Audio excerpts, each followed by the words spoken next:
In Ephesians, we find that Paul is talking about how we are the fulfillment, Christians are the fulfillment of God's plan, and Jesus has all authority.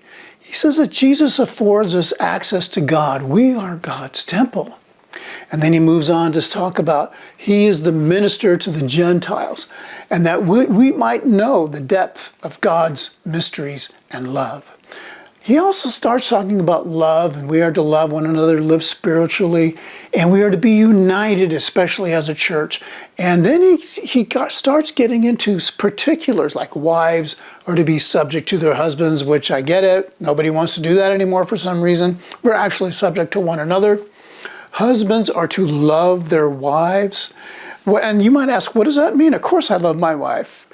You know, that's why I married her. Well, maybe in those days, you had a marriage and you didn't really know that person very well. It was arranged for you. So you need to learn how to practice love, how to develop an intimacy, how to develop an affection for somebody, how to see the good things that they're doing for you and notice them.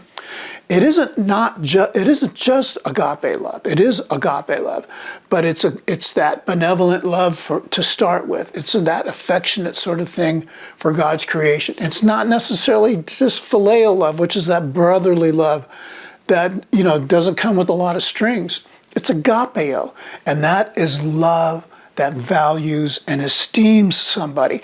That takes effort to say, I notice what you're doing. I appreciate what you're doing. I appreciate that you made this vow to be with me for my whole life, and I will do what I have to make this work.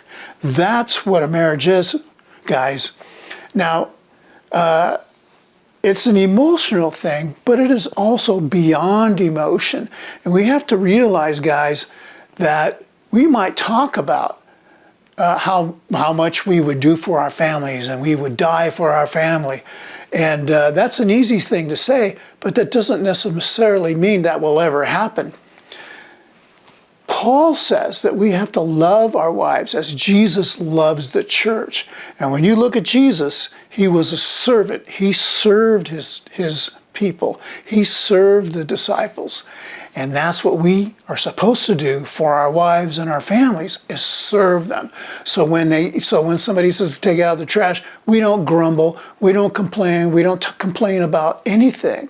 We remember our vow, and we do everything we can to fulfill that.